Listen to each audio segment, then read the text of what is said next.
All right, welcome in everyone to Building the Broncos. I am your host, Carl Dumler, and of course, joining me as always, Mr. Nick Kendell. Nick, you recovered from our marathon weekend with the draft? Yeah, as much as anyone can recover. Feels like the work is just beginning, even though we spent all that time watching tape on these guys to prepare for the event. Now it's time to, scour over it again, see if we can pick up anything different, and not only think about these players, but how each one and their skill sets just fit ever so perfectly into the Broncos depth chart and how the best way to build the Broncos. Yeah. That was, I think, one of my favorite things about this entire draft was just almost every single pick made sense with the system. I mean, you could just see how they're going to use each player. And I'm excited to talk about it, man. Just even a couple more days of time to think about this and to digest everything and to watch more of each of these players. And I've been digging in depth, and I have three articles coming out this week of film breakdowns of some of these players. And it gets me more excited the more I watch them. Yeah, I mean, it's a good class, and having so many picks, it's a lot of fun. I mean, walking out with 5 picks in the top 100, even if you didn't love one of those third-round picks, I'm guessing odds are you like one of those guys a lot. So, I mean, Jerry Jeudy, everybody wins, but I feel like this was one of the Broncos' better draft hauls they've had in a while. Granted, right when we're up against it, that's half the battle. We'll see where they are 3 years from now, but I feel pretty good about it. It doesn't feel like any crazy reaches. I'm not pulling my hair out like a DeMarcus Walker pick situation. So, yeah, I had somebody ask me today about DeMarcus Walker and my thoughts of his future, and I thought I just said, "Yep, see you later. Good luck." It was probably already over, but yeah. Well, then, the signing of Covington as well, that kind of ended things for him. Absolutely.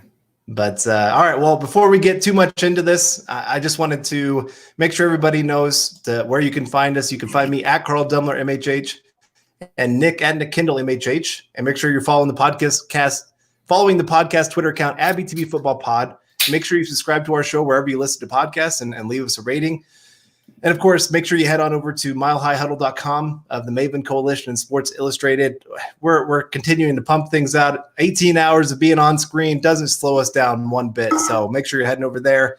And also know that our podcast is powered by Overtime Media. All right. So the thing we really wanted to talk about today, because, Nick's been pounding this table for probably 2 years now, if not longer. I think I have scheduled a tweet now every 72 hours where I have to at least mention somehow the Broncos' speed and offense. Like, it's just automatic. I'm a robot. I'm a program at this point. Yeah. And that's just it. The Broncos have been one of the least athletic teams in football probably since 2014. Probably. I mean, you had those years of Peyton Manning, obviously, but they were getting by with Owen Daniels. And DT was kind of coming down to the end. Emmanuel Sanders was still explosive. Looking back in hindsight, you got to be pretty happy with Emmanuel Sanders' years, but the offense got so much deeper, so much more variety. And as far as the weapons go, it's easy to say probably the most exciting they've been since 2013. Yeah. Oh, for sure. I'd say that 2013, they had more proven pieces. And in hindsight, obviously, we can see what they were. And having an MVP quarterback does help too. Who was that again? Yeah, some guy. I feel like he was in law enforcement somehow. Yeah. some city in Nebraska. I don't know. Yeah. But no, it is. It's very exciting. And I really wanted to dig into this because we do have the offensive line truthers. And I'm sure there's a few of you in the comments that are kind of in that way. Give us a little bit here to kind of prove to you why this was the better way to go. Rather than trying to build up the offensive line trench and make it a top 5 unit, the reason that weapons are so important, this is there's real statistics and analysis to really prove why this is the better way for the Broncos to go. And so I listened to somebody earlier today. I won't name who, but he was an offensive line guy and really disappointed the Broncos didn't take anybody, and had said that he talked to of course, Pete Carroll, of all people.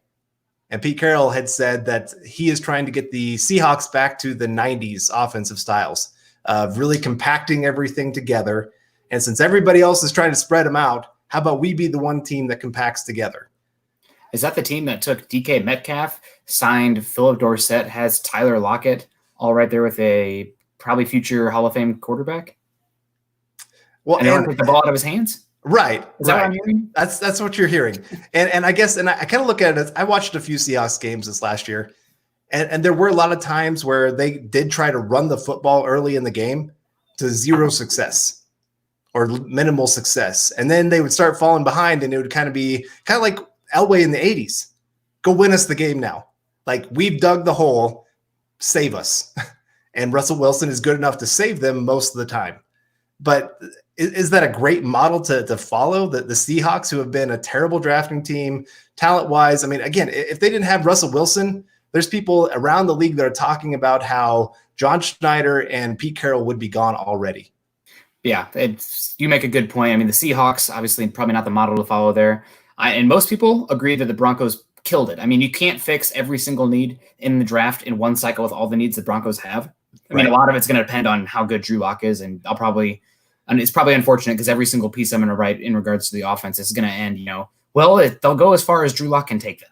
Because even if you have the tackle issue, let's say they went heavy offensive line this year, didn't have offensive or weapons, etc., then it's still going to come down to Drew Lock in some way. I just feel like in today's NFL, what we know about the spreading these players out and creating explosive offensive plays, if you can get playmakers, especially in a draft like this, where there's playmakers galore in the top 50, then you take them and you can spread teams out, and even a simple pass can be an explosive play. Right. So I mean, we saw it with the Chiefs. We've seen it with the Eagles. Really tried hard to do it. So again, it's empowering Drew Lock. It's giving him the means to succeed, and now it's on him. So the clock for Drew Lock started after the draft concluded.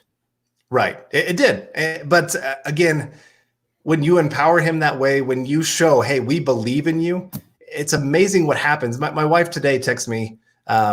Maybe she doesn't want me saying this on air, but she just said, hey, I just realized lately I haven't been doing the best at being, that positive reinforcement to my kid. And she's like, I just need to make sure, just everything that's going on. Everybody's kind of getting a little on edge, and it's taking a toll on all of us. And so she was just kind of like, I need to get more towards that. Well, to me, like, this is the biggest sign of positivity towards a player that I've ever seen, of pretty much saying, you are our guy, and we are going to do everything possible to make sure you have everything you need to win. And it just amazes me how many teams will not do this.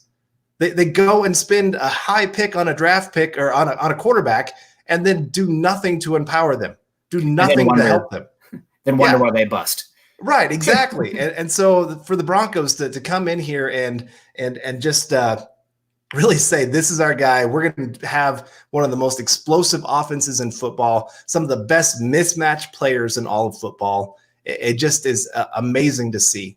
And it's not just the pass game. It's also the run game. Right. And we were talking about it before we got started here. It's all about playing the box. It's really simple, honestly. You pick the mismatch before the snap, and it's a numbers game. So let's say they're going dime because you're running out there with Fant, Hamler, Judy, and Sutton. Well, guess what? Then you run inside zone to Gordon or Lindsey for 10 yards a pop, and then they have to adjust to that. So just really putting the defense in a bind, that is so key. And I think hats off to Fangio. A lot of people are talking about Vic Fangio coming in, needing to draft guys to implement his defense. Well, it's the yin to John Elway's yang, because John came in evaluating, he's an offensive guy. He's going to pick good quarterbacks, offensive players. Not the case. John Elway came in and he did a really good job of identifying defensive talent. Right. And now you have Vic Fangio come in and he's like, well, you want to have guys that dictate matchups in defense. So that way, if they take out this guy, then you're screwed. And that's, going out and getting Jerry Jeudy, taking Noah Fant last year, taking KJ Hamler this season to go with Cortland Sutton. So now it's all about Vic Fangio knows it's so much harder for defenses to game plan against you because you have these guys. And if you have you have enough weapons too, where if the defense has any sort of weakness, you can pinpoint that and pick on it repeatedly. So it's a different flavors thing. It's beautiful. I'm really excited about it. Yeah. Well, Dylan's, I think he's pretty excited about it here too. Thank you, Dylan, for your super chat. I know a lot of fans like Tim Patrick, but I'm not shedding any tears if one of these rookies pushes him off the roster, including Tyree. And that's football. Yeah, it is. You're always looking to upgrade every position on the field. It doesn't matter if you have, look at the Broncos going from Von Miller and still taking another great player for the position, because they knew they needed to upgrade it even more to have greater depth, to have greater players at every position on that defensive line. And so, yeah, for the wide receiver position, like Tim Patrick, I mean, he made some great plays last year. That Houston game obviously sticks out of him making a couple catches down the field, but he is a replaceable level player.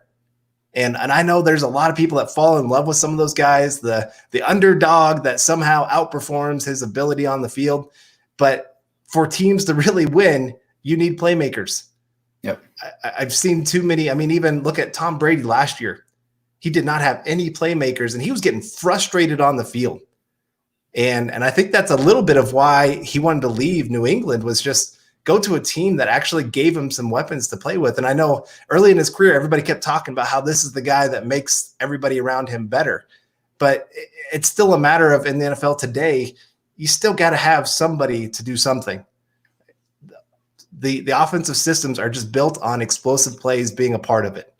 And the best offenses have explosive plays. They're not the march down the field 5 yards at a time kind of offense anymore.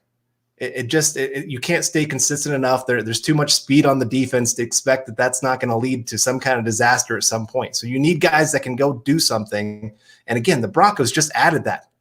And the nice thing is, a lot of their playmakers they just added really are huge things to help the offensive line, because they get open in a hurry. Both KJ Hamler and Jerry Jeudy might be two of the best at acceleration, of that early acceleration in routes, of being able to have nuanced route running, to take a couple steps at about 70%, and then all of a sudden, boom, hit and go. They're both great at that. Now, KJ Hamler has to clean up some of his route running. He takes a few false steps here and there, but what college player doesn't, other than Jerry Jeudy? And so, yeah, the Broncos just added a lot of players that help that offense function at a high level, even if the offensive line is not top 5. Yeah, and you can't be top 5 at every single position. Would it be great if the Broncos had all pros at every single level of the defense and the offense? Duh. I mean, that's kind of what you do on Madden when you're editing the rosters and whatnot, just blowing teams out or building a super team. That's not the case in the NFL. It's a little too even here. But, now you have a guy like we saw last year.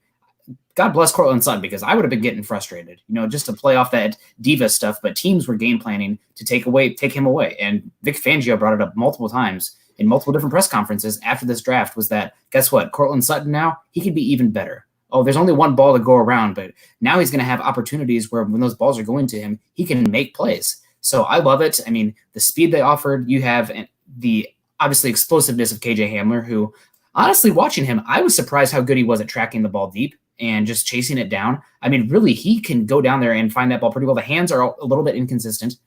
Yes, that's true. Granted, Sean Clifford was not a good quarterback last year, very erratic, pretty much a running back playing quarterback. But you add that explosiveness from the slot, a T.Y. Hilton type, a Tyler Lockett type, and then you add the route master that is Jerry Jeudy. He's going to play a Z, going to play some slot along with Cortland Sutton. It just makes the quarterback's job so much easier. Now, would it have been great if one of those offensive tackles, specifically one of those left tackles, had fallen there to pick 46? Absolutely. But that's not the case. Instead, you take arguably the fastest guy in the draft, pair it with him with arguably the best wide receiver in the draft, and now you're cooking.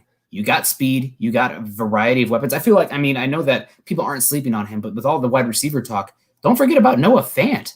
I mean, you're talking about a guy entering his year 2 where you see that big step. And now how much space is he going to have? The best plays last year was when you could get him ahead of steam and he has the ball and it's like trying to tackle a gosh darn horse. I mean, it's literally 6'5", 250 plus pounds running that speed with that balance, that agility that he has.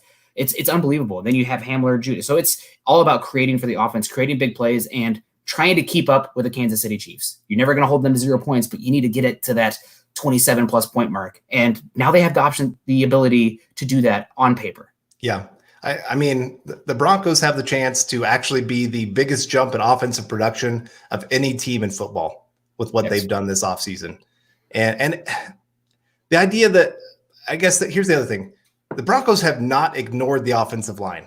No. There's a lot of people that seem to have the suggestion that they've done that. They just signed Glasgow to a big deal. They just used a 3rd-round pick on Cushenberry, 2nd-round pick on Reisner, 1st-round pick on Bulls, huge contract for Juwan James. So the Broncos have actually thrown a lot at that offensive line. Now, yes, it hasn't all worked out, And that's going to happen. Sometimes you're just not going to have everything work perfect, and you're going to have to try to cover up some of those weaknesses, things like that. But for the most part, I mean, the Broncos have done a lot to try to really improve this offense over the last 2 years, and pretty much just say we cannot keep ignoring this. We can't keep hoping that our defense is going to bail us out every year.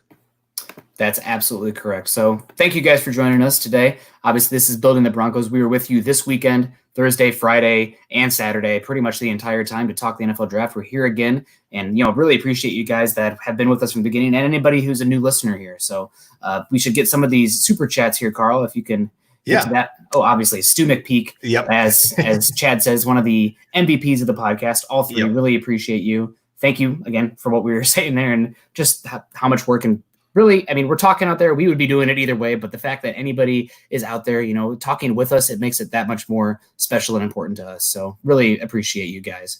Yeah, I was going to say, the funny thing is the last couple of years, our group of guys have actually been we've been meeting on draft day and discussing like the entire draft as we went. So it's just a matter of we put ourselves on a screen this year.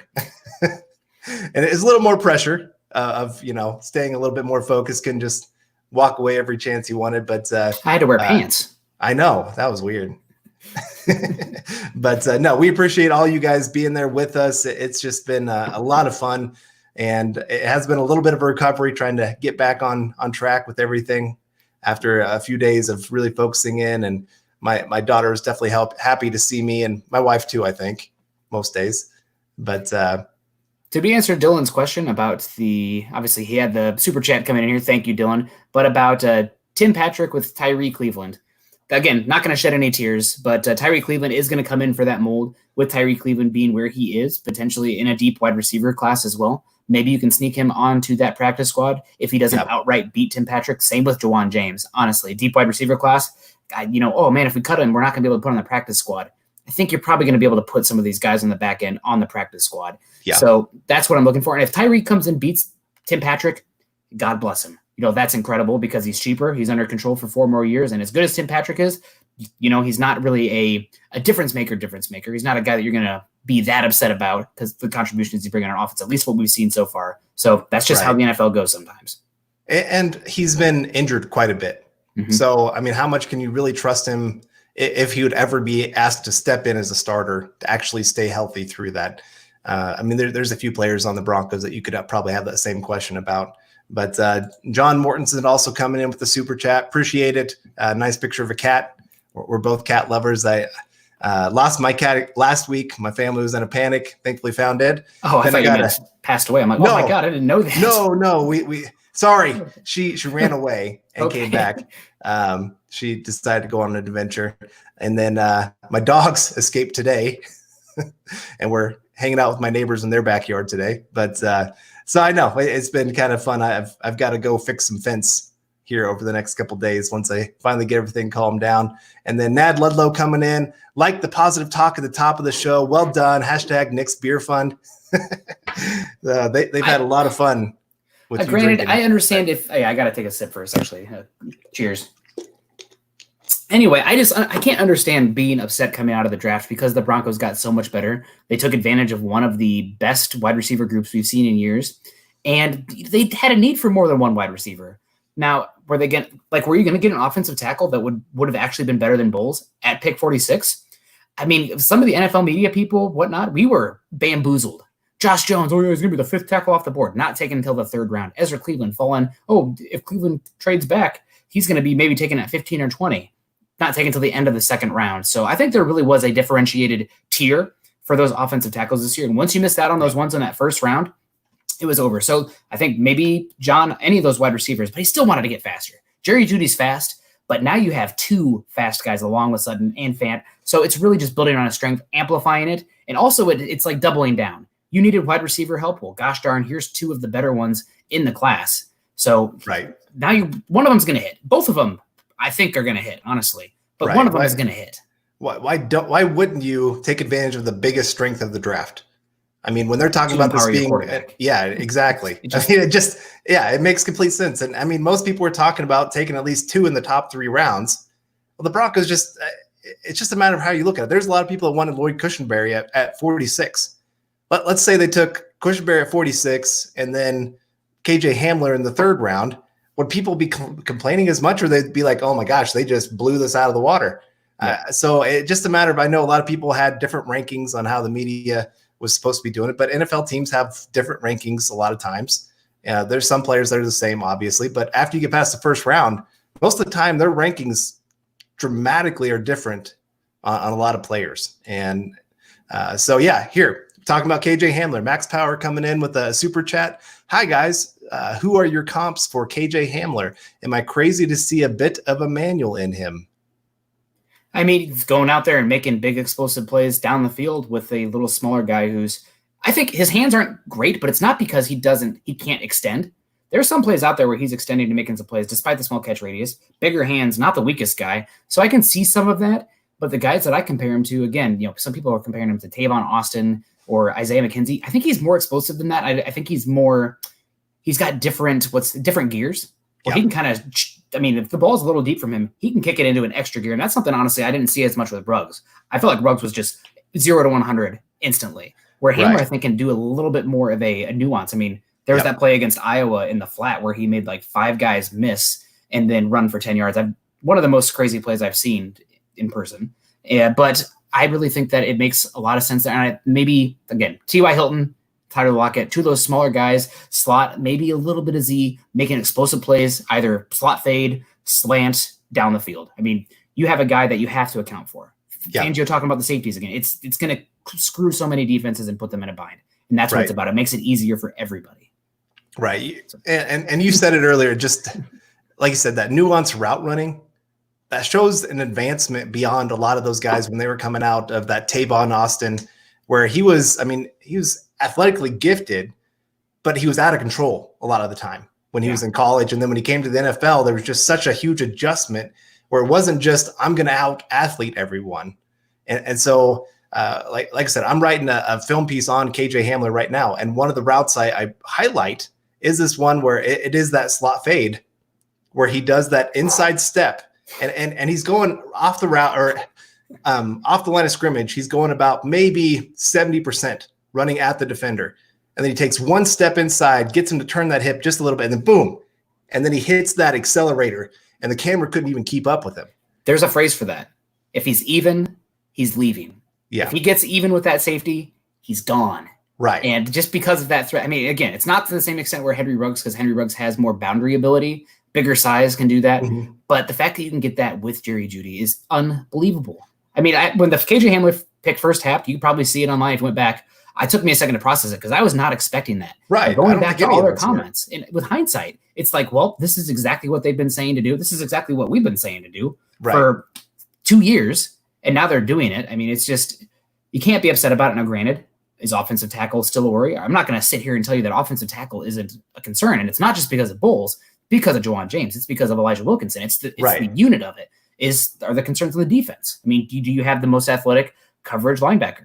Are you depending on a 5th round pick to come in and fill that role? That's a concern. What's your depth in the secondary? What's behind Von Miller and Bradley Chubb? It's just, there are concerns. But I think with these talent of this draft and the ability to stack it as best you can to make and empower your young QB, which the most important thing here, right, bar none, is to make sure that Drew Lock can become the guy.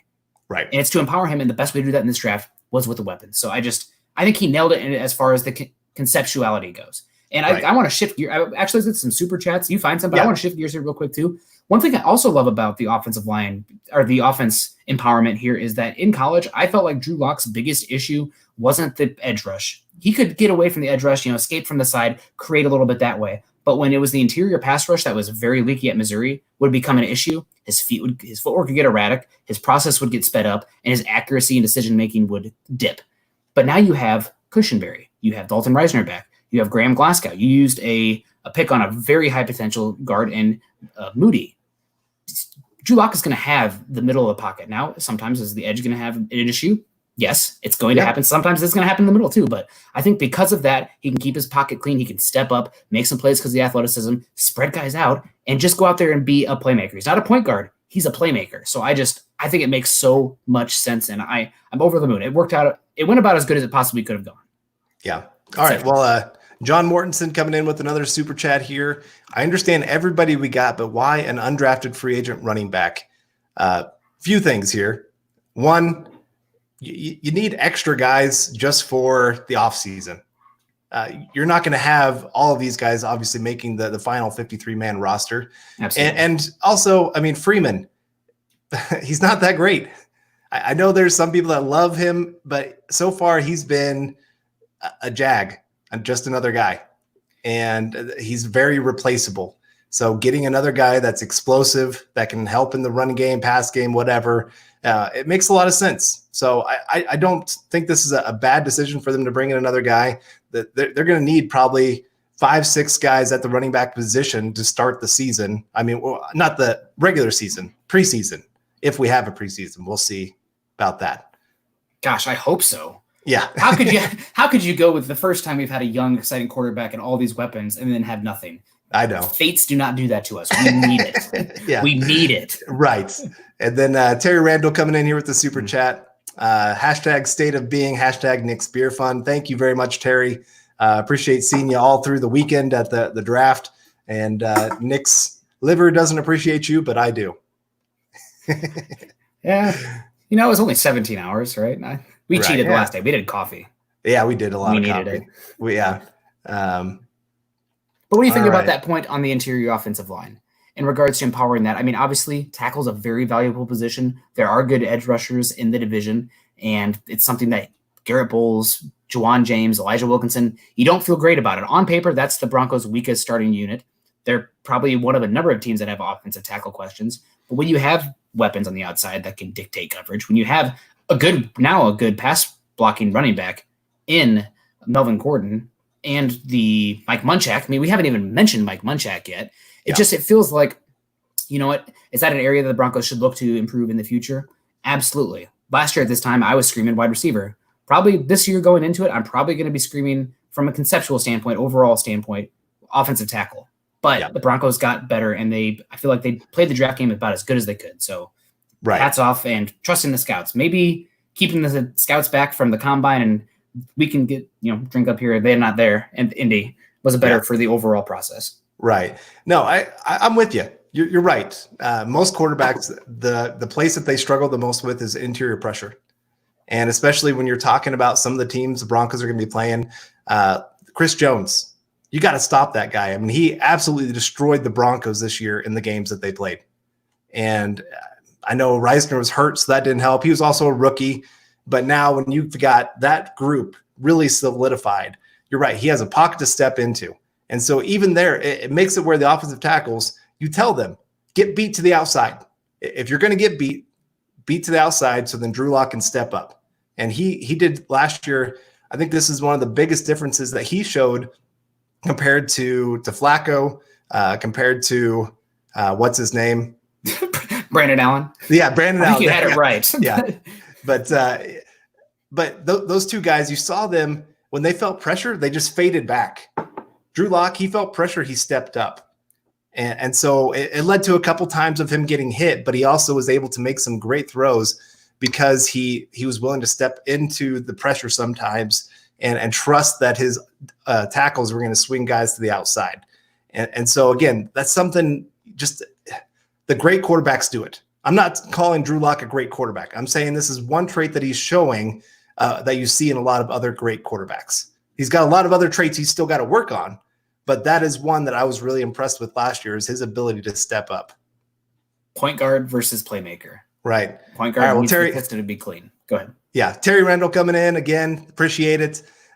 Anyone lamenting our draft should watch Ty Schmidt / Mel Kiper's reaction to Green Bay trading up for Love. I will say that's one thing I kind of missed this year since we didn't really get to watch much of that, of the analysts and people commenting and everything else. I've gone back and started watching some of it myself just because I do love hearing all the stories that they have behind the scenes and everything else. So, Packers fans probably not the happiest people this week. I understand trading up for Love is not something they were thrilled with, but I was okay with that. But when you double down and you take a gap, big bulking running back, and then a tight end / fullback in the day two, Big fat F. Yeah. Terrible. Yeah. Aaron Rodgers has got to be ticked. Absolutely. Well, I saw a stat. Do you know how many touchdowns Aaron Rodgers has thrown to first round players? Oh God. 0. One. Okay. Was it a pick six? Because that would be really No. around. It was one of the old tight ends that went to them. Mercedes Lewis, was he a first round pick? I don't even remember. That was years ago. Yeah. He threw one touchdown to him. Yeah. But Dennis Woods coming in here with the super chat. My only worry is depth at offensive tackle. Thoughts on Watts? Yeah, that is a huge concern. Elijah Wilkinson showed last year he is a guard playing tackle. And if he is still the backup swing tackle, that's not a good sign, especially when I don't trust that James is going to stay healthy all year. So probably good chance Wilkinson probably does play at some point. So it's definitely a concern. Do you have any thoughts on Watts? I have no thoughts on Watts besides I think he was the one with that absolutely sad edit of him in a Broncos uniform where he had like gray pants and then a face mask that didn't match. They clowned him. He's never going to be able to live that down. Family barbecues from years to come. They're going to have that picture up. If I was a sibling, I'd have that picture framed and like put up somewhere. But no thoughts on Watts. Honestly, with some of those lower tier UDFAs, once they start to actually play because their film is so hard to find. Like once they start to play in camp and whatnot, or scrimmages, preseason games, then I can start to develop an opinion on them. But nothing on Watts right now other than a hope and a prayer at offensive tackle and probably a guy that, one of the many faceless guys' names that we don't remember anymore. But we'll see. You never know. He's going to get a shot. All right, Jeff Green, I thought this is a really nice comment here. First time in years, it feels like we have the right coaches, the right quarterback, and finally all the right weapons. Very exciting. And that's the other thing for me. This is the first time, we talked about it a lot on our draft podcast of how much we trust these coaches to actually coach up players. Fangio, he's one of them that's making some of these decisions on the draft, obviously. And if he's telling, hey, I've got the defense, don't worry about it. You get me some of these players. And they brought in some players for the defense, obviously in free agency. Instant impact. They traded picks for AJ Boye and Jarrell Casey. Might as well think of that as a 4th round pick and a 7th round pick. Now, how do you feel about the offense defense balance? Right. Pretty good. So again, no perfect rosters. And the biggest thing is going to come down to how good Locke is. 5 games, we saw flashes. Is he the guy? If he can really take the step and solidify this offense, then giddy up, because not only next year will be fun, but the next 2 years, 3 years, whatever they do for the rookie contract before he gets a mega contract, and then we'll have a whole different discussion at that point. That's best case scenario. So, we'll see. And a point I want to come back to also is while we really gas up this any draft class, a lot of the picks are not going to be huge contributors for a year or two. You even go back and look at Draymond Jones last year, early 3rd round pick, defensive pass rusher, had flashes, but a rotational player. And that's probably what you're going to get this year from a Michael Ojemudia, from an Albert Obuekanam, from a Melt McTelvin Ajin. So you need to not put so much impact or immediate impact expectations on an offensive or any sort of draft class, especially outside the first 2 rounds, but more of the next few seasons. And we're starting to stack these draft classes. So really I want to reiterate that feeling good about it. Yeah, no, I'm with you. I did see something here. I think we answered the question. I'd seen somebody say, "Hey, make sure you answer." We did about the Dennis Woods. Okay, yeah, Dennis Woods. Yep, we answered it. And then something else that I saw in here that they were talking about is the tight end position. This is something you and I and our group had talked about earlier today quite a bit, and really through the draft process of just the Broncos taking Albert O, however you want to. Okuwebenam. There we go. Webenon. Yeah. Okuwebenam. Okay. I'll get there. We got a while. He's got here 4 years, hopefully. That was an interesting pick. And I don't question it from a talent standpoint. He's got talent. He's got some ability. He's obviously got a connection with Drew Lock. It's just a matter of who's on the field. You can only have 5 actual skill position players on the field. Yeah. And so, of course, you want Cortland Sutton on the field. Mm-hmm. You want Jerry Jeudy on the field. Mm-hmm. I would say you want KJ Hamler on the field. Just use a second round pick on him for most situations. I think maybe around the red zone, there might be some plays where you take him out. But and I still think a guy like Hamilton could have a potential fit in this offense as well. If you want to get out there and get some route runners, if Hamilton's your third best wide receiver out there with Jerry Jeudy and Cortland Sutton, I think odds are you can get away with that. So again, the biggest thing with Albert Okwuegbunam is I think the Broncos probably had an early round pick on him. This is a guy who's 6'6", 260 pounds, and ran a sub 4.5 40 in the fourth round. Are you hoping to get a Deshaun Hamilton or a Josie Jewell there? Because that's like what you're talking about in that range. You're taking a flyer. You're taking a guy on a high upside pick. And also, I think with the roster expanding, if you can get weapons that are dominant in a single area, I think that has more value. And what does Albert O do well? He's big and he's fast in a straight line. You get him in there for the snaps where he's going to be busting the seam. If that's all he does and he does it at a good level, there's extreme value to that. So yeah. I don't hate that pick too much. And also, how are they going to utilize these guys? We'll see. Shermer might have to be versatile, but we don't know yet how the pecking order is going to be. But I don't hate that pick at all. Yeah, I don't hate the pick. I want to see how they're going to use everybody. That's my main thing. He was the one pick that I sat there and said, I don't see the clearest picture of what they're planning here. Just because, you take Noah Fant last year, obviously, Shermer, everywhere he's gone, he's not really been big on the two tight end sets. Usually they get about 30% of the snaps, the number two tight end. So there's still snaps to be had. And a talent like Alberto, where he can come in, make some really big plays for you, that makes sense. If they're still wanting to be that explosive offense, you're just adding explosion on explosion. But it's still, when there's a couple other positions and players that I really liked. But again, if that's my biggest complaint, that's a pretty good draft. Day three. Day three. It's like when the Broncos took Netane Moody. This is the guy who could be absolutely incredible if he hits. Is he going to hit? I don't know. But what about Reisner, Cushenberry, and Graham Glasgow? There's good problems and there's bad problems. And we're talking about having good problems here. So you're just stacking odds, getting guys. And if they all hit and that's your problem, we have too many good players to play, be thankful. Yeah. Because then you can sort that out. Yeah, exactly. I had somebody make the comment of, what are you going to do? Sorry, that was me. Sorry. Oh, no, you're fine. Post your question again. I saw it, Gio. He asked, what do we think about the offensive tackle position? Oh, okay. It's still weak. If we're talking about weakest position on the team, it's probably up there, especially Juwan James when he's healthy is a great right tackle.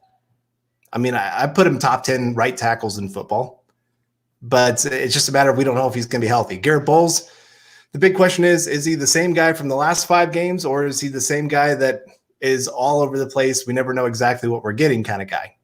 That's always the big question with him. And so you just don't know. They put some risk in there saying, we're going to trust that Munchak is going to develop these guys. We're going to trust that Juwan James is going to stay healthy. You spend that kind of money, you plan on that guy playing. And if you don't plan on that guy playing, you're just setting yourself up for failure. Yeah. So I did want to get to these super chats so I don't miss any more. Sorry, guys, if I miss any. We're long-winded, especially when we're talking about the draft. Sykes coming in with Broncos forever. AFC West can smell my pit. Singular? Is that like a place? And also, I looked up in Dane Brugler's draft guide here because Stephen Baumgartner, obviously a huge supporter of the show here, often Okwuegbunam, but it's the ku and the boo accentuated. Okwuegbunam, so not Okwuegbunam. We'll get it. Okwuegbunam. Yep. I got Ojemudia down. I've been saying that here in Iowa City for years. So do you have Ajim down? Ajim, yep. Yeah. Once somebody mentioned it as like Hakeem Ajim, I was like, okay, got it. Easy. There you go. All right, James Campbell coming in. Appreciate it with the super chat here. I was looking at Levante Bellamy and noticed he seems to hold the ball in just his right hand. Is this pretty typical for running back prospects nowadays? Great work on the draft stream the draft stream, by the way. Everybody has their dominant hand. And so you're going to be more likely to try to hold it in there or use that hand to actually – I'm trying to think. Usually you want to hold it in your dominant hand and use your other to try to stiff arm or whatever else you need, just because you trust that it's going to be more secure. I mean, when I'm carrying my kid, she's getting a little bit bigger now, but I held her this way to have her in my right arm. So yeah, usually you try to hold towards your dominant. Now, yes, running backs are told if you are running to the left, you want it in your left hand. If you're running to the right, you want it in your right hand. Less chance of somebody being able to punch it because you got your body in the way to get in there. But I mean, I see Philip Lindsay runs with it in his left all the time. And there's been a couple times he has had that ball punched out. And he's a little smaller. Sometimes he's going to squirt out, but that's a good find. I did not notice that with Bellamy. I did some work on Bellamy, but not too much. Okuwe Bunam and Ajin. Thank you, Eric, who's watching. And I always give him a hard time about like Jeffrey Okuda, and now I'm the one who can't pronounce it. So I will dunk when I do it right, but don't hold me accountable. That's no fun. Yeah. Why would we do that? Flippin' Booch coming in here with a super chat. Broncos players plus coaches equals Super Bowl roster. I definitely feel better about the roster today than I did a week ago, by far. Yeah. I mean, I probably one of the biggest jumps. I mean, I thought they were, if they could get one wide receiver, they would maybe be that borderline 9-10 win kind of team, maybe fighting for that last wild card spot. Now with the explosive weapons they've added, I mean, I still think the Chiefs win the division. Yeah. It's going to be tough to take the division away from them as long as they have Mahomes. Just being honest. That's very true. And also, I think that this is unfortunately, there's some things that have stacked the Broncos' favor. But with everything going on in the world right now and the question about when things will start, etc., you have a young quarterback playing in a new system with a bunch of new weapons. That says to me maybe a little bit of a slow start as far as the chemistry and getting things humming. But 2021 should be just brilliant. So excited about that. But if they're not great out the gate, there's a little bit of hiccups in the machine. I would say that's to be expected. I'm not sure if this is a compliment or an insult. Both. Hey, in my heyday, I had some speed. That was one thing I was good at. I've lost a step here and there. And I actually turned 34 tomorrow. So I'm becoming an old man real quick. Man. And I just realized. Yeah, I just realized I've got my Spartan race coming up in Colorado here in like a month and a half. So I really got to kick it into high gear. And seeing lots of cake at my house is not helping. So, Carl, I do want to ask you, when is your hat getting in? I know that we just had recently the Building the Broncos swag, as Chad likes to say it, come out. And everybody can go to huddleuppod.com to check those out. It should be coming pretty soon. I might need it. Honestly, I might need a giant one to fit all this hair that I have going on right now. But I saw somebody say, wow, Nick, your hair is luscious. Well, I appreciate it. You should tell my wife. That's the word to describe it. But those luscious locks. Oh, yeah, exactly. It's great with the big oversized headset. You could be a Disney prince, the one that sways his hair back and forth. Exactly. Yep. My hair got to bring the long hair back. Yeah. All right. No, when I'm going to be getting my hat in, I'm not sure. I checked the mailbox today. It wasn't there. So I'm waiting on it. I bought 3 because I had a few people that had requested whenever we get some merch in that swag. I would, some swag that I would be swag that I would be getting them something. So got something. We'll see if my wife even wears it. I did see this. Can you still do a backflip, Carl? It has been a long time. So happy 34th birthday. I don't see it ending well, but we'll see. And then Peterson Creative coming in here with a super chat. Did you order a hat? I thought I heard you say you did. Me? Not yet. I was waiting for the next month payment to go through and then just getting a couple. Okay, there you go. There were a couple mild head scratchers in the draft, but I'm not mad. Then I remember we got Darrell Casey for a 7th, and then I'm really not mad. Good work on the draft, boys. Hashtag Nick's Beer Fun. Hashtag Carl's Golf Fun. Hashtag State of Being. Peterson, really appreciate it. When you factored those 2 players, Darrell Casey, AJ Bouye as well, it just makes it like maybe the best draft I've seen from the Broncos. I don't know. I can't even think of one that would be better. Yeah. I mean, maybe last year, because if they can hit Fant, it's the same thing. It's always about the gosh dang quarterback position. But if they hit last year and they were able to get Drew Lock at 42, that's probably the one as far as which one's better. And that being said, not to just pile on Chad and Zach's pod, I was listening the other day, and I think it was Zach who was talking about the Ojemudia pick and the Ajim pick and whatnot. You're taking third-round picks there, and your choice is either to take guys who are high floor, instant impact, but don't have those tools and traits, or you can take guys who are a little bit more of a project that you don't want to rely on year one, that can you develop down the line and hopefully see them a few years from now. And that's what you did with Michael Ojemudia. That's what you did with McTelvin Ajim. So even though those guys probably aren't going to be gigantic contributors year one, maybe they will, but those positions are so valuable. It's like feeding a fire. All those units are like fires. If you let it go out because you're not feeding in logs, then you're in trouble. You're can't cook. You're going to freeze to death, whatever. So the fact that the Broncos had those extra third-round picks, they can put those logs on and draft a guy like Ojemudia and Ajim that can be brought about, developed, and later provide cheap rookie contracts and potentially come in and start. That's how you win. That's how you have all this cap space. That's how you're able to go out there and sign a guard and a running back. So again, I understand that maybe people really wanted Bryce Hall, even though he fell a lot, or didn't really know McTelvin Ajim coming into it. But using those picks on those guys that you can just constantly develop and churn in. I mean, Draymond Jones taking a step next year, et cetera, et cetera. Hopefully they'll break the third-round draft pick cornerback jinx that's going on. Yeah. But I think that's a really good strategy to do especially when you have those extra picks like Elway had. Yeah. Broncos 781. I like this question. If Moody becomes 100% healthy and plays really well, are you guys trying to trade one of our starting interior offensive linemen for a high draft pick?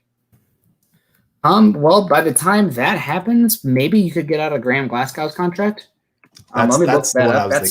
That would make the most sense. Maybe you're not trading him. Maybe you are trading him. Maybe you're only getting like a 4th-round pick or a 7th-round pick like the Broncos did, but that seems like the time when you can do it. Graham Glasgow is 27, and they have an out after the year 2021. So that's potentially where you can look to save some money. Or, maybe you have a bunch of good young guys, and you're able to go that way. So it's definitely worth interesting. Again, that's a good problem to have. We have too many talented guys. Good problem to have. And Todd Ostendorf coming in here. Tahani Muti could be a steal if healthy, but look at Butt, came in injured and stayed injured the whole time. I mean, that's the only reason you're getting players at that late point in the draft. Now, the odds are very much against you that they are ever going to get healthy and become that all-pro player that they maybe could have become. But it's worth the chance at that point. It's a 6th-round pick. Right. How many 6th-round picks usually make your roster? Not many. 7th-round picks, even worse. I mean, you're just hoping that person can maybe turn into a special teams player for you. And that's about it. So getting him at that point when he is maybe 1st, 2nd-round talent, it's worth it at that point. And also just, getting back to that question. Yeah, Glasgow's the guy I would probably be looking to trade just because you want to keep things young. You want to keep things going in the right direction. And thank you for helping me keep some of those going. I miss every once in a while. The $2 ones are kind of weird. The colors, they just light up like colors. That's the one to click. Realistic points per game for the Broncos in 2020. What were they last year, Carl? 17.6, I think. I'm going to go 22. I think that, while we're very excited about this offense, it's going to be young. I think it's going to be a little bit hit or miss, a little bit erratic. So I'm going to go 22. I know everybody's hoping to get to that 24 mark, 27 mark, whatever, but I think 22 is probably a safe number. Okay. I'll be a little more positive. I'll go 24.5.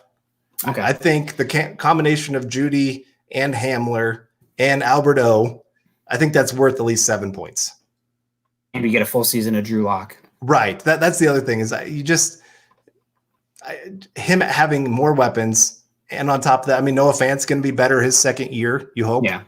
I think they have a better offensive system with Shermer.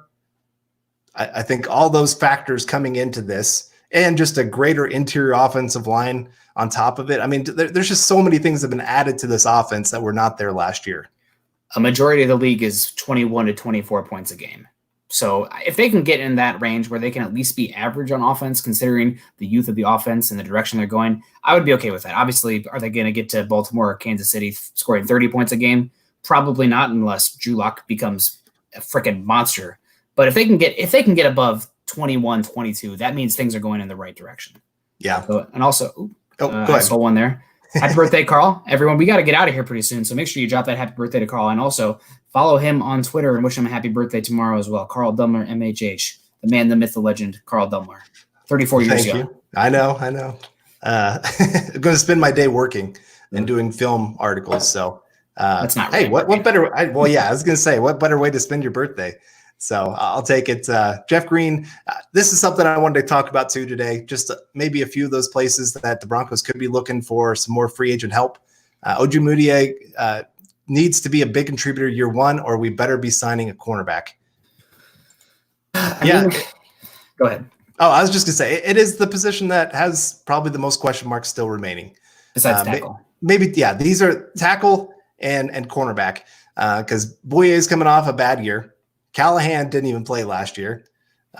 Bosby only played a few games. Yadam might be moving to safety. Duke Dawson might be moving to safety.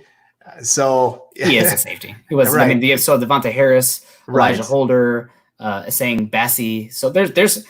I feel confident enough with Ed Donatello and Vic Fangio that are they going to be absolutely dreadful out there? I mean, they got by last year with Chris Harris Jr. in a massive pit on the other side after that. So hopefully they'll be a little bit better than that, but it is still a concern. And maybe that's potentially an area they can look at to bring in another player, or maybe, do what they did last year and trade a 7th round pick. They have 2 and something to get a guy that a team is looking to cut or move on from. So it's definitely a concern. All right. We've got a few more questions to get to.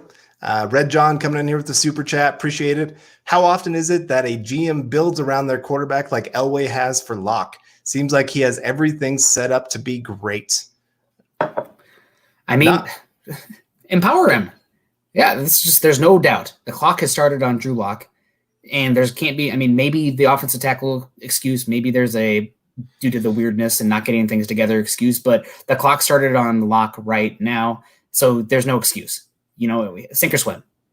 Yeah, you're right. There's a lot of teams that have failed miserably because they have failed to build around their quarterback. The Jets finally seem to realize Sam Darnold can't just cover up every terrible thing on that team. And Adam Gase included in that list. We'll see how he does now that he's got some offensive line pieces in front of him, all those kind of things. And you see the Bills have done well to build around Allen. I think they've added quite a bit to try to help him. They've done good there. I'm trying to think of other Mayfield. They added a lot of pieces, just didn't have quite the right coach. And I still question whether Mayfield, maturity wise, can handle the attention that he's gotten all through his career. But they have done a lot to build around him. But you look at other guys that didn't. Your boy, that was now on his second, going to maybe be on a third team. They didn't do much to build around him. And what about MVP last year? Lamar Jackson. I mean, they went out there. They got the kind of Hollywood Brown of the KJ Hamler mold there. Went out there and paid that running back. So there's some similarities there. And Kyler Murray.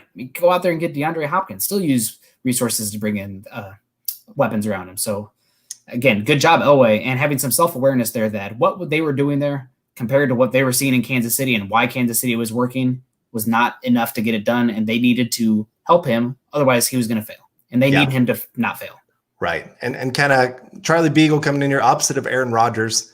Yeah, you're right. Rodgers hasn't always had much talent around him in the weaponry. They've depended on him making a lot of plays, especially outside the structure of the play. Now, some of that is on Aaron Rodgers because he just does that naturally. But at the same time, there's a lot of times where guys aren't getting open. I think back to that 2015 game against the Broncos. There were plays, the pass rush wasn't getting home for like 7 seconds, and people still couldn't get open. Yeah. And so then Black Knight coming in here, kind of following this up. What do you think about the Rodgers rumors? If Locke goes down for the season, no reason to piss away the season. Do you trade a pick for him? I would be interested, but I can't imagine that you'd be able to get there. You'd be able to pay what the Packers would demand, and you'd be willing to pay what the Packers would demand, because when you're bringing in a quarterback of all positions in midseason, that means that you're a whole new offense, a whole new chemistry thing, et cetera, et cetera. I mean, how many midseason trades of a quarterback can you get and it's going to work efficiently? That's just not the case. It's not like trading a wide receiver where still they have to learn the playbook, but the quarterback is the pivot man for everything. So if there's going to be any trade like that, it's going to happen during the offseason. And that would mean that, unfortunately, Locke failed this season. So possibility, I guess maybe next season they will roll with Aaron Rodgers this season. But we're going to put that off for now. We're going to assume Locke is going to kill it this year. Yeah. Here's another quarterback, San Francisco with Jimmy G. They did pretty good trying to build around his strengths and weaknesses and fit that system pretty well. So, it's I did want to get this because I agree. Nick, thanks for helping get all the sick Judy edits. I saw some of those. Those are pretty cool. Talent to those guys. I mean, whoever made, I just cultivate them. I'm a connoisseur of good edits. So if you have any, I'm still looking for some good KJ Hamler ones out there if you have any. But all right, get a couple more questions before we get out of here. Let's see. I like this one from Todd. Here's the $1 million question. Did the Broncos selecting Hamler mean they didn't see another speed receiver in the draft so that we had to select Hamler at that point? I think they could see speed. I'm not sure that they saw guys that could be as big of a playmaker as Hamler. Something to keep in mind is there's this guy that plays for the Giants that just played for Pat Shurmur not too long ago that was from Penn State. They have a certain running back. He does not hold the record for most all-purpose yards as a freshman. KJ Hamler does. And because he was their punt return, kick return, receiver, he would do sweep plays. I mean, he did a little bit of everything. And that's why you like his game, where he's not just a speed guy. He's not just hey, you run down the field as fast as you can and just take the top off a defense. He can do a lot more than that. Some of his best plays, you sent me like 11-minute highlight video. Well, the nice thing is, like the highlights are very varied on how he scores touchdowns, how he makes plays. And so not the same play over and over again. Right, exactly. And so that's why I like him. It's kind of like, well, another running back the Broncos drafted, Tyree Cleveland. All of his highlights are him running deep. There's very few other plays that he makes, which is, I mean, it's a great element to have, but it just limits what you can do with a player. Where KJ Hamler, again, this is why he's a second-round talent, not a seventh-round talent, because he has so much more to offer the offense. Yeah, good point. So, I mean, overall, I guess the take-home message here, Elway saw the Houston Texans, saw the Baltimore Ravens, saw the Kansas City Chiefs, and yes, all these teams have exciting young quarterbacks, but you know what these teams have done that all these other quarterbacks that have failed did not do? They surrounded their quarterback with a scheme that worked with them. They improved the offensive line, and they added a bunch of multi-dimensional weapons, guys who win in different ways. And Elway went out there, took advantage of the draft class this year, added the route dynamo in Jerry Jeudy, who, I mean, instant impact. You want to talk about a guy who can come in year one. The only concern I have is, maybe Drew Lock and him cannot work so much as a typical offseason where the route running and the chemistry is going to be more important. But still, he's going to come in, he's going to run those routes. Drew Lock is going to find him. Remember Deshaun Hamilton getting open because Cortland Sutton was drawing stuff last year, and Deshaun Hamilton's a route runner? Now imagine that being Jerry Jeudy. It's just so much better. So that's Elway wanted to get faster. He said it multiple times. He went out there and used multiple resources to do it. And guess what? The Broncos are faster, more explosive. Yeah. Drew Lock's happy. I'm happy. All right. We got another super chat here from Marshall coming in. Really appreciate it. Who's your top receivers in the AFC West as of now? Well, Tyreek Hill, top guy. I mean, as much as I hate to say that, he is. Cortland Sutton's number 2. Yep. Keenan Allen, probably number 3. The guy that you don't like is probably number 4, just until we see it from Jerry Jeudy. I'm sorry to say that. I think it's probably Mike Williams is number 4 for now. I mean, you're going to argue that it's going to be Jerry Jeudy, but I just can't say that until we see him. Right. He's proven it on the field. I mean, he's made some plays. Not a ton of plays, but he's made some. So yeah. I've got to give him some credit there. Nobody on the Raiders because, again, Henry Ruggs hasn't proven anything on the field. There's no other receiver that they have. Yeah. Chiefs, Sammy Watkins, maybe. I would take Jerry Jeudy before Watkins. Oh gosh, I think you could take Jerry Jeudy before Mike Williams as well. If you really wanted to, you could twist my arm a little bit. What about Mecole? I'm taking Jerry Jeudy before Mecole Hardman. Okay. And I'm taking Henry Ruggs before Mecole Hardman. So I don't disagree. Broncos have two of the top 4. That's what I'm just talking myself into. KJ Hamler, number 8. Let's go. Okay. I am Supreme coming in here with the super chat. Broncos have a top 5 interior O-line by adding Cush. I mean, they have the potential. Yeah, they're solid. There's not a weakness on the interior offensive line, and I think that is really important, and that can help the edges a little bit. The inside zone, protecting, lock up the gut. I mean, I really am excited about this interior offensive line, and something that Munchak had in Pittsburgh with that offensive line being so good was pouncing to Castro at center and right guard. Now you've made an investment. You have some good interior guys that are versatile too. I mean, you can pull traps, kick them to the outside. All that interior offensive line, besides Cushenberry, but both those guards can move a little bit. So there's some interesting stuff they can do with the power run game there. So I'm excited about that. Yeah. And they're all good pass blockers. Right. All right. Any final thoughts before we get out of here? Nothing off the top of my head. I'm excited with the overall draft. Obviously, I think we're going to be covering this for a little bit longer here. Let's just squeeze as much out of this lemon as we can because there's so much interesting stuff. I put this ticker on here. Wow. Look how good I am with technology. I put it on there. 34 probably looks scary as far as a number being printed there. But it does. Like I said, my bones started creaking and popping as soon as you put that up. How does it make you feel that KJ Hamler is not even 21 yet? That jerk. I think Jerry Judy's not 21 yet either. Just some babies out there. So yeah, I mean, I guess my only real comment is, gosh, an hour is nothing. I feel like we should be talking for another 2 hours here. Well, we're used to 7 hours. Yeah. After being conditioned for the draft. I mean, that's absolutely a good point. Again, Mile High Huddle. Make sure you go get you're building the Broncos stuff. Carl, I'm expecting the hat next week to be shown there. Maybe you can toss one my way. I need to get one myself here. But go to huddleuppod.com to go get your BTB swag. Obviously, Chad coming in there. Thank you very much. Oh, Jerry Judy just turned 21. That's right. It was his birthday. So there you go. But thank you guys so much. We really appreciate you. Obviously, we got a long off season ahead of us, but we're still going to be coming here talking Denver Broncos with you, future needs, how all these guys are going to fit together. We're going to be able to talk very specific. I mean, we're just touching the surface here. We're going to be going a mile deep. I know we're not the Dove Valley deep divers, but we're building the Broncos. So we're going to put it all together and figure out the best way to put these puzzle pieces together to knock down those Kansas City Chiefs and beat the lowly, I guess the lowly Raiders as well. But anything, Carl, what are your birthday plans tomorrow? You said you're going to work a little bit. Give us the listeners what it's something going to go on. You going to have a little drink? Oh, well, of course. Got to have something. I'm sure my dad wants to grab a beer at some point. He's in my circle of social distance people. He's been there. So wife's going to cook me supper. Not sure what she's cooking. The daughter probably wants to play some games at some point. Probably go for a walk with the dogs. Pretty simple. Unfortunately, with everything that's going on, it's hard to do too much party wise.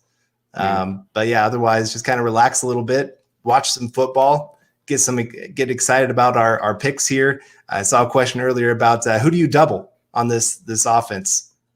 That's a good question. Nobody. We'll be coming. Let me play some games of Madden first, and I will get to you whichever one works the best. Honestly, I'm just going to be calling slot fades and throwing it up the Hamler or Fant up the seam. Just way too fun. Those are easy points. Yeah. So, I've seen a lot of people show me, hey, 34 is maybe not so bad. It's all about our perspective here. Absolutely. Just like the offensive tackle people coming in. Hey, the Broncos offense got better. Yeah. That's a positive. So we probably should wrap it up here, guys. Follow the birthday boy, Carl, on Twitter, at Carl Dumler, MHH. And follow myself, at Nick Kendell, MHH. I've had multiple articles drop recently. Carl's got some film pieces coming out. Go to milehighhuddle.com to find those pieces. Obviously, we're affiliated with Sports Illustrated.